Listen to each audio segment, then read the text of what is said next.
Welcome everyone. Let us continue with the explanation of chapter 5 from the book Footprints Without Feet, sharing the same title of the story, Footprints Without Feet. So, in the previous lesson, we read that Griffin was an extraordinarily intelligent scientist who had discovered a formula how to become invisible. At one hand, if he was very extraordinary scientist, another hand he was a lawless person who never respected laws and rules and regulations of the country. That is why when he was very much irritated from his landlord and he wanted to seek a revenge, after discovering the formula of becoming invisible and after swallowing that drug that he had discovered, he put his landlord's house at fire and ran away from there. But only to find himself homeless, wandering here and there in the streets without any money and without any security, any place to live in. So let's go further. These are another difficult words and meanings. Now, when those two boys who were looking at his muddy footprints, he escaped easily, those two boys who were following him. And now he realized that he had chosen a bad time to wander in London as it was winter season going on. It was the month of January and the air was bitterly cold. He decided to stay inside a store for warmth. So, as he went inside the store, it was already the closing time. The doors of the store they were shut and nobody was there inside. Because it was a multi-utility store, everything was available there. Just you can imagine a store like some supermarket sort of, where eatables and clothing and shoes and everything, of your necessity is available. So he had walked into such kind of store. Because he was invisible at that time, so not even a single person could imagine that once they had closed the door, there would be somebody inside. But he was there, so he enjoyed himself. He ate a lot. He enjoyed the food and wine available there. He wore new clothes because he was feeling cold without paying for it. He became visible again after wearing the clothes and after putting on the shoes. He became visible again. He wore an overcoat and a hat also, but his face was actually not clearly visible. But then he found some cold meat and coffee in the kitchen and ate them also. After that, he also had sweets and wine from the grocery store. Then, because it was night time, so he felt sleepy.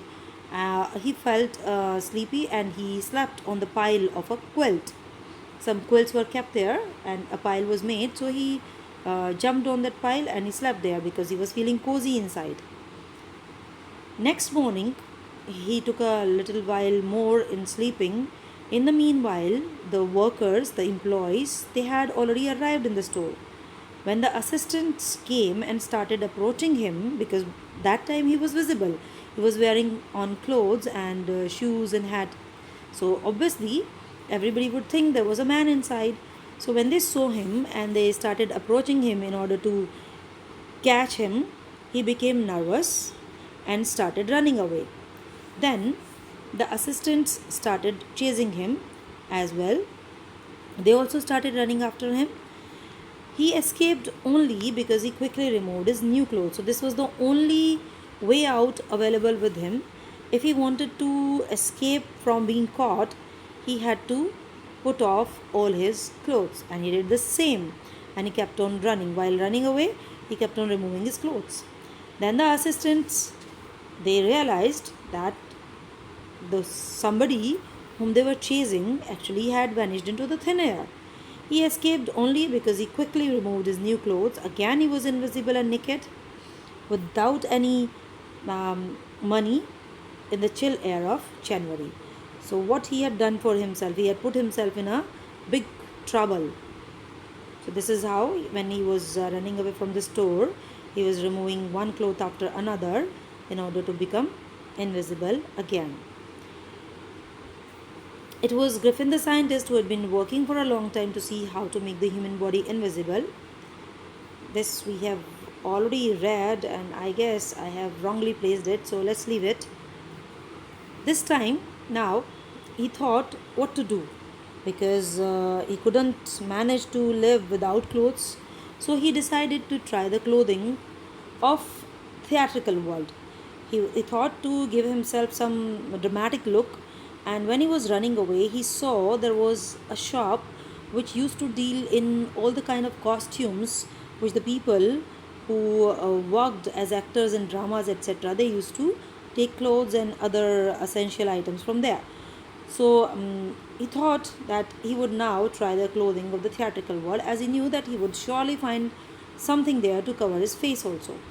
He quickly reached Drury Lane, the center of the theatrical world. Drury Lane is the name of a lane.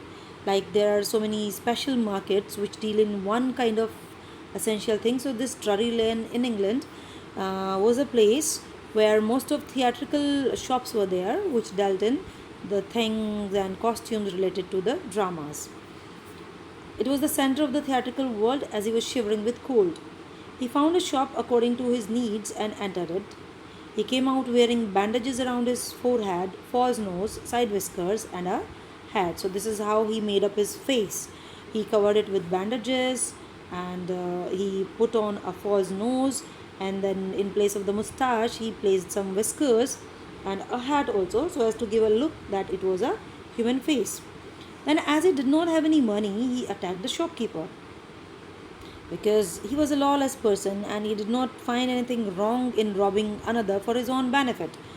He thought if he had no money, so the only way out is to attack others and then rob their money. He did the same. Then he felt that London was too crowded, and if he would think of living here, sooner or later he would be caught. So he felt that he should go to some other place, and he thought of going to a small village named Iping. He took a train and booked two rooms in a local inn. Inn is a kind of, you can say, a small restaurant or a motel where accommodation is also available. So the event of a stranger coming and staying at the inn in the winter night was not a normal thing to happen in Iping.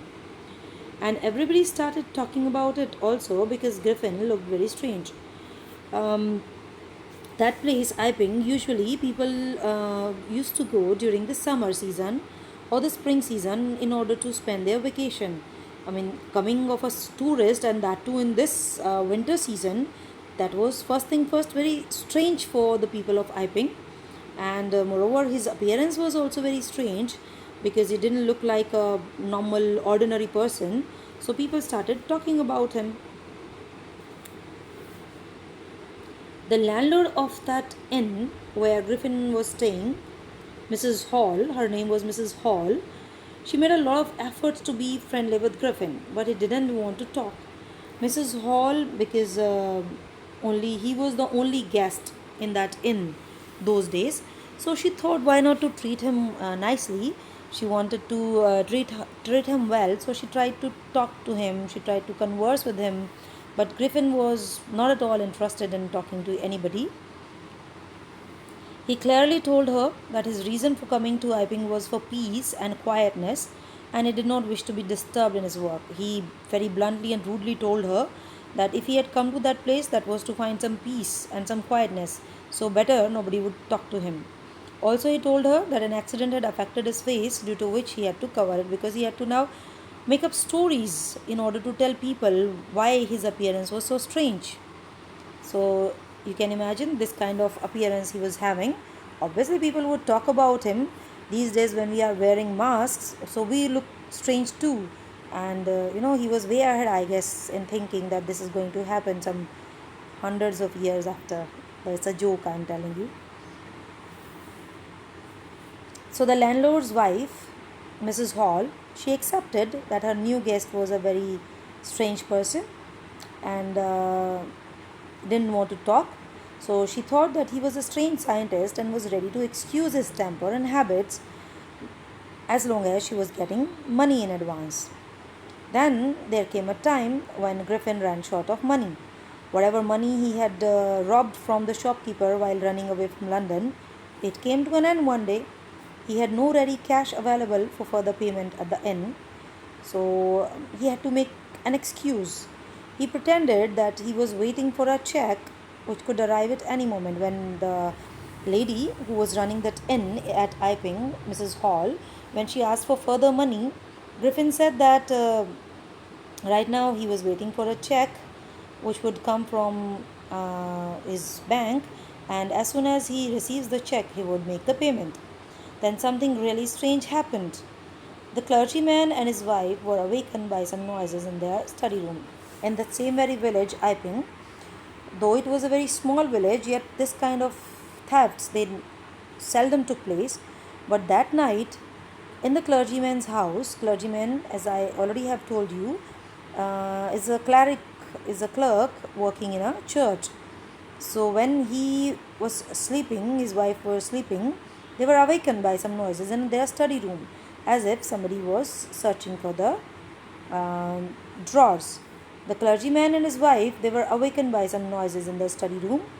When they were coming downstairs, they could hear the sound of money being taken from the clergyman's desk, like somebody was searching the desk where money was kept. And when they came closer, they could hear the sound that money was taken out and the drawer was closed. But they could not see anyone. The clergyman held a metal rod in his hand and flung the door open. Scared enough that there was a thief inside, he flung the door open, and as soon as he opened the door, he said surrender, because he was expecting a thief to be inside.